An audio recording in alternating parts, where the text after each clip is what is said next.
নমস্কার বন্ধুরা, আমি চলে এসেছি বানিজন ব্লকে নতুন এক রেসিপি নিয়ে। সেটি হলো মিষ্টি কুমড়া ভর্তা, মিষ্টি কুমড়া মাখা আর কি, এটাকে আমরা বাঙালিরা বলি।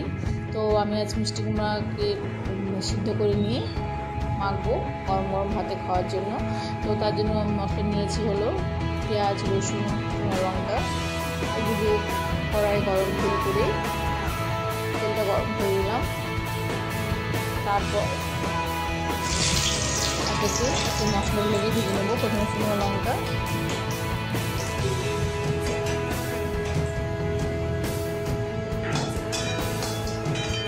তো বেশ খেতে ভালো লাগে এই মিষ্টি কুমড়া ভর্তা। তো এবার এরপরে নেবো পেঁয়াজ আর রসুন থেকে ভালো করে ভেজে নেবো লাল লাল করে। তো আপনারা অবশ্যই বাড়িতে বানিয়ে দেখুন, ভালো লাগবে খেতে। গরম ভাতে খুবই বেশ টেস্ট হয়, খুব ভালো লাগে, বেশ ঝাল ঝাল মিষ্টি মিষ্টি। তো আমার দিকে মিষ্টি কুমড়াগুলো সিদ্ধ করা হয়ে গেছে। তো আমি সিদ্ধ করে জলটা ঝেড়ে নিয়ে আমি একটা থালের মধ্যে নিয়ে নিলাম।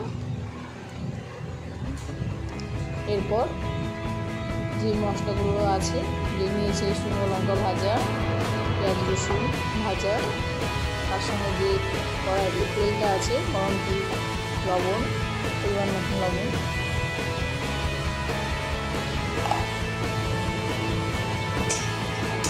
পেঁয়াজ রসুন ভাজা হয়ে গেছে। তেল শুকনো পেঁয়াজ রসুনগুলো আমি ওই মিষ্টি কুমড়ার উপর দিয়ে দেবো, দিয়ে মেখে নেবো ভালোভাবে। আপনারা অবশ্যই বাড়িতে বানিয়ে দেখুন, ভালো লাগবে, খুবই টেস্টি হয় খেতে। আমার তো সেই লাগে খেতে। তো যাই হোক, আপনারা পাশে থাকুন, ভালো থাকুন। আমার এই রেসিপিতে লাইক, শেয়ার, কমেন্ট, সাবস্ক্রাইব করবেন, যাতে আমি নতুন নতুন রেসিপি নিয়ে আপনাদের সামনে চলে আসতে পারি।